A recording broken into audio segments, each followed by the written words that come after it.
Welcome to the show. This is The Disruptors. This is a program about next gen, the largest wealth transfer that's about to occur in over the next 30 years, about $100 trillion. And the type of people that we try to bring on the show are people who are going to talk provocatively about disruption in general. And no better person to talk about disruption in politics than my friend here, Rahm Emanuel. I don't think I really need to introduce your background. Everybody knows who you are. Nobody knows who I am. But welcome to the show. Thanks for coming. Thank you. We have a limited amount of time and I could spend hours with you. And even in the 5 minutes that you spent with me off camera, which brought up a whole nother list of questions, I wanted to start off first by saying, first of all, welcome to Las Vegas. Do you get here often? The truth is, no, I don't. Okay. Why is that? You don't like to gamble? No, I'm not I'm not good at it, so I don't usually, and it's not that there's no other reason. I may start, if I decide to do something else in my life, start coming here more often, obviously. But I've been here when Senator Reed opened up his institute. I was former Speaker John Boehner and I were the original speakers here. There's a person by the name of Brian Greenspan who owns the Las Vegas Sun. Him and Myra, who I had dinner with last night, are old friends. So I've been here about a dozen times over the years, but it's not with some frequency. Well, there's a lot of changes going on, and I was, in discussion with, many people about politics and where it's going today. And I want you to kind of talk about that because there's been so many changes since 2016. Demographics change. Trump is in the room now, like him or not. Okay, it is what it is. Everyone kind of. I won't go too much into it, but I mean, it's changed dramatically. All right. How do you see that playbook now moving forward? Because data has changed significantly, and I don't see anyone yet really with a vision. I know that's a very open-ended question. No, it's okay. So let me dial the clock back, not from 2016. Okay. Because that may be more of a manifestation that only gets heated. I think there are, if you look at from 2000, right before 2000, everybody's talking about the unipolar world. America's at the top of its game economically, politically, strategically, etc. 2000 occurred, and there are four, in my view, this is my view, maybe five, but four peak moments that change the trajectory from this. There was no equal to America on either economic front, political front, strategic front, or military front. One, the Iraq War. You have a bunch of elite who sold America on a lie. Yellow cake, there was no yellow cake. On weapons of mass destruction, it wasn't. Also a president who said we're not going to do nation building, ends off in this war. And thousands of Americans lose their lives. Thousands of Americans have their lives fundamentally because of injuries changed. Over $1 trillion spent in Baghdad. And nobody responsible for that lie goes to jail or held accountable. They just move on as if nothing happened. And they still pontificate as if they know something. 5 years later, you had liar loans. And people lost their home, their entire kind of peg in the American dream. And the bankers were screaming for their bonus when the rest of the country had to bail their sorry out. And again, never were held accountable. And I say that because in the White House, I was arguing for Old Testament justice at that time before we did healthcare. And the president made his decision, and that's why he gets paid the big bucks. 4 years later, with Xi coming to power in China, there's a change. China goes from a strategic competitor to a strategic adversary. And America and the elite are late to that trend, that change. We're still holding on, we'll be strategic competitors. And Xi is, look at what happened in the financial meltdown. He said this publicly. America is no longer our benchmark and our trend. And we're going to go to adversary versus competitor, and we're going to bury you. And then more than 4 years, but close to 8 years, 7, you have COVID. And to be honest, you and I and our family, it's disconcerting, but we can navigate it. For a lot of other people, their entire lives get upended. And the elite are yelling at them, follow the science, and your rhythm of your life, from your spouse working at home, which your most enjoyable hours is when your spouse is away from the house, your kids' school, and you find out what's going on at the school, and the kids, academically are falling behind. And you have these, and again, the elite escape the consequences of their decisions, and everybody else is holding the bag. And so when you look at the 4, in my view, peak events, and again, there could be 5, and somebody will say, I don't agree with those 4 here. I agree with these 3. But these 4 events have one thing in common. The elite go here and pull up the ladder, and everybody else is left with the consequences. And that's why you're starting to And even so I hear think- today's messaging about affordability And I always, and so on and so well, it's forth. more than 4. This is now you asking the political Yeah. scientist. Yeah. My view is, and this is not, you don't require a Harvard degree. You just got to be sensitive, not smart, sensitive. The moment the American dream becomes unaffordable is exactly when our politics becomes unstable. And it's like everybody goes, well, how did this happen? Well, when you tell people that your kids aren't going to leave the basement, they're going to go to college, do everything right, but stay in the basement. You're one illness away from bankruptcy.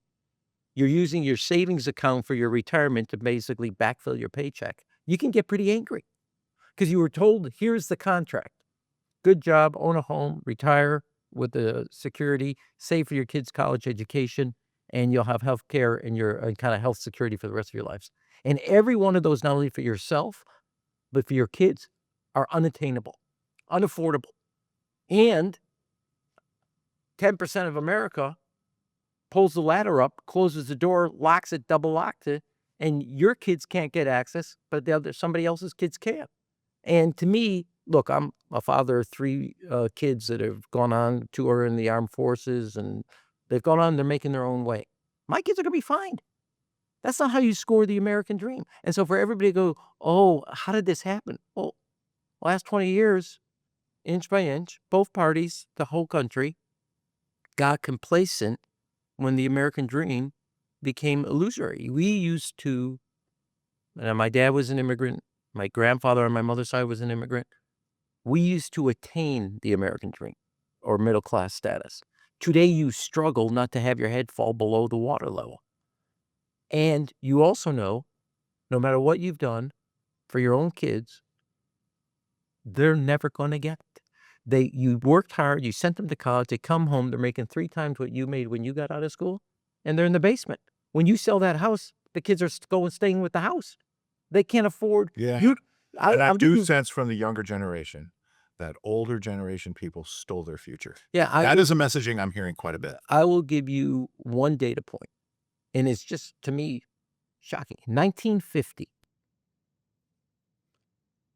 people 30 and younger were married. 50% of them were married and owned a home. 50% of the people who were 30 years or younger were married and owned a home. Today, what is it? It's 12%. It's dramatically lower. That is not a statistical error. That is a screaming statistic that tells you struggle, disappointment, people thrown, and you have, I don't know if you have kids. I have children. Okay. Your kids and my kids, based on a loving home, good education, etc., and our social network, yours and mine, our kids are going to, I wouldn't say on a glide path, but they're going to be able to make their way. And everything that we think America offers, they're going to have that access. Everybody else who played by the rules, worked hard, did what they were supposed to do, sacrificed, struggled for their kids, the tablecloth's been pulled on from them. And trust me, the China ain't going to land right. Well said.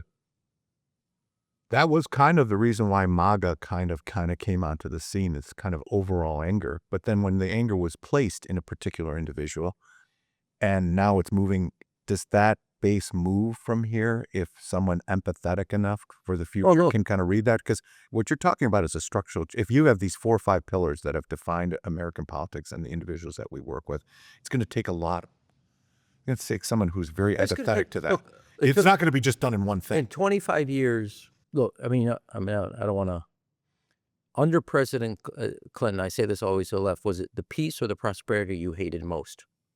Okay, which one did you hate most? Okay, but when by way of example, President Clinton walked out, there were 300,000 more manufacturing jobs than the day he walked into the office. Income inequality, poverty, etc., all had shrunk. it took us 25 years to get to this place. All the mistakes. Both parties made them. I think we as Democrats, from healthcare to other types of things, try to do right, but et cetera. But both were participatory of being complacent with the American dream becoming out of reach in one way or another, from housing, home ownership. You just go through the list, okay? To me, it's not going to be a one election cycle. This is another generational fight to reestablish the ties and the contract that the American dream is affordable and accessible to another generation. And maybe the potential fifth disappointment pillar could be AI in all this. I mean, how does that Well, the work? jury's out on that. I mean, if you were glass half empty, you're right. If you're glass half full, it depends how we manage it, is the truth. I remember, this is my cautionary tale. Look, I'm the one that came out recently and said that I as it relates to social media, when it comes to our adolescents, either it's adults or the algorithm are going to raise them. And parents have lost control of their kids. And I don't believe these algorithms are in favor of our kids.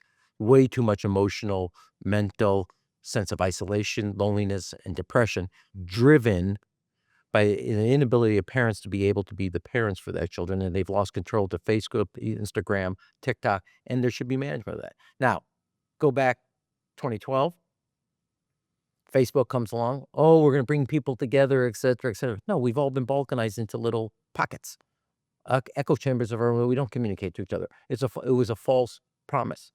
I'm not saying they didn't believe it, but it didn't turn out that way. And we figured that out in a dozen years. That we didn't come together and we didn't bring people together. What actually it did is tear us apart. Side note, democracy is about bringing people together to solve problems. Social media makes money tearing people apart. They're inconsistent.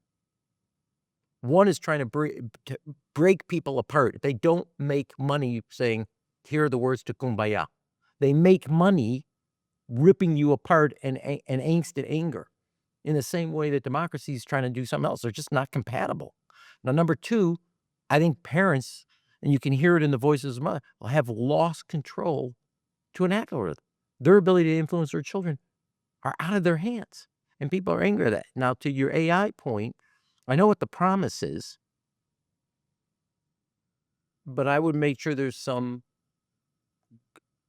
balance here. And there's guardrails. It's not a science, it's an art. Mm-hmm. And people want a science when they can't get it. And it's not guaranteed that AI is either a net good or a net bad. It's a question of what we do to manage it on behalf of who and how. And to me, again, the cautionary tale out of social media is I don't want to hear the promises. I want to trust and verify. I want to know what the rules are so that people, again, most likely the Lee and Emmanuel children are do well, but that doesn't mean everybody else's children are.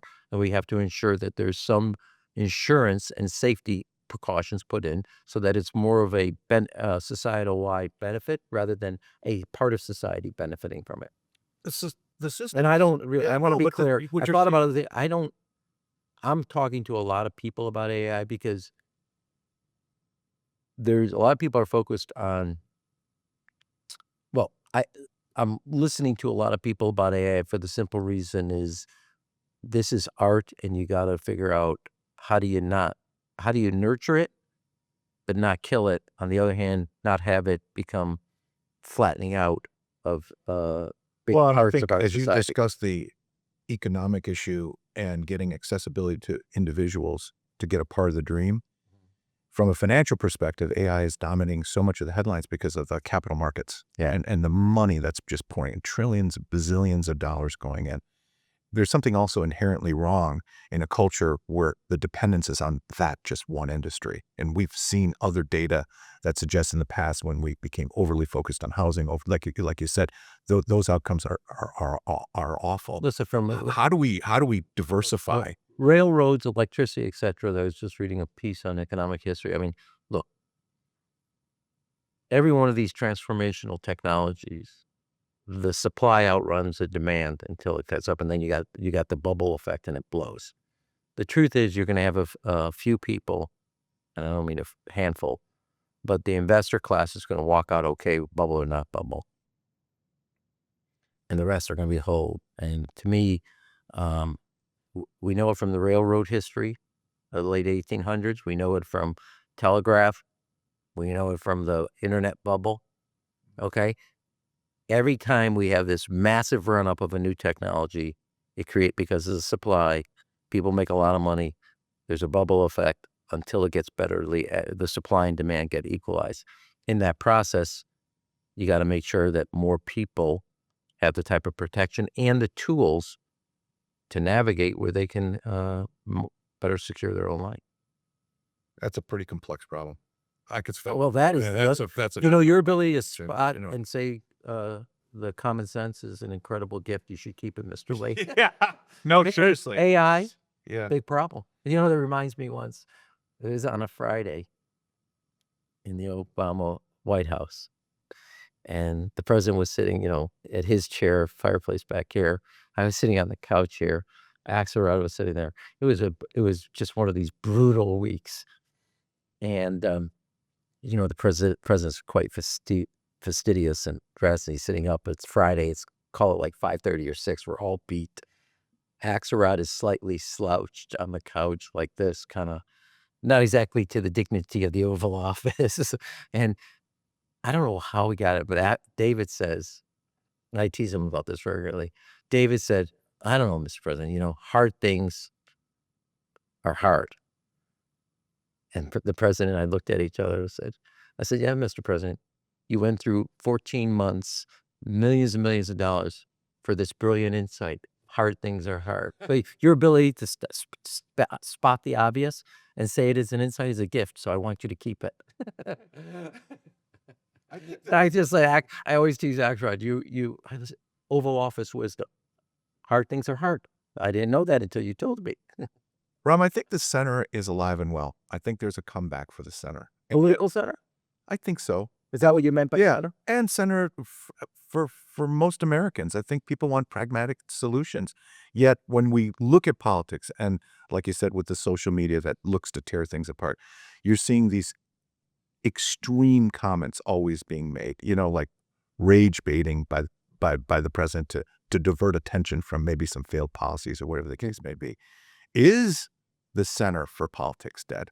And if not, how do we get back to that? Because I think there's a public out there that's begging for a message for the center. And I was just wondering if you had anything you could share with us on that.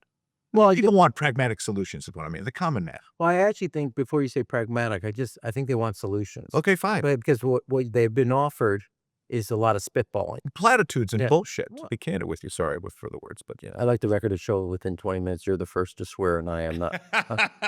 Okay. I just want to say, as both mayor, chief of staff, ambassador, congressman, I never have had the FCC turn my microphone off, but right there. Okay, it's possible. Yeah. It's possible. So no, here's the thing. Everybody says pragmatics are. I think people are frustrated that all that they see is fighting with very little progress. Right. And so when you talk about pragmatism, or you talk about the center, what there really is, if I'm hearing it right, is a desire for progress, that what we're doing, they see this world fundamentally changing.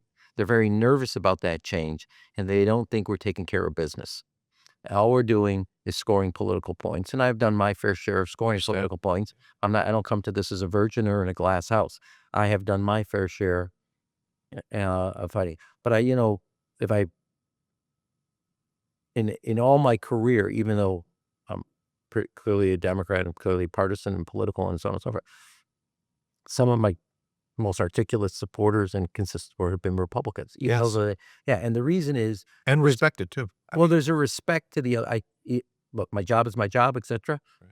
And I have a disagreement on policy, but I don't try to score cheap points. And I do think the Oval Office and the presidency comes with a responsibility.